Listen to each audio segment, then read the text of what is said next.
بسم اللہ الرحمن الرحیم۔ السلام علیکم ورحمۃ اللہ وبرکاتہ۔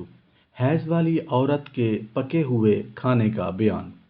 حیض و نفاس والی عورت ہو یا جنب، اس کو ساتھ کھلانے، اس کا جھوٹا کھانے، ان کے ہاتھ کا پکا ہوا کھانے یا ان کے ساتھ سلام یا مصافحہ کرنے میں کوئی حرج نہیں۔ بعض مرد حتیٰ کہ بعض خواتین بذات خود ان کے ساتھ کھانا کھانے یا ان کے جھوٹے کو برا سمجھتی ہیں۔ ایسی غلط سوچ اور غلط رسومات سے اجتناب کرنا لازم ہے۔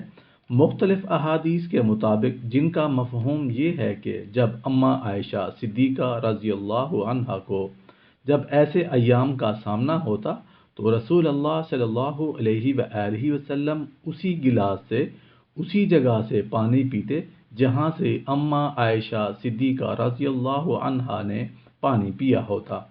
ہڈی یا گوشت کو اسی جگہ سے آپ صلی اللہ علیہ وآلہ وسلم کھاتے جہاں سے حضرت عائشہ صدیقہ رضی اللہ عنہا نے کھایا ہوتا۔ امت محمدیہ کے لیے بہت بڑا سبق ہے۔ اللہ پاک عمل کرنے کی توفیق عطا فرمائے۔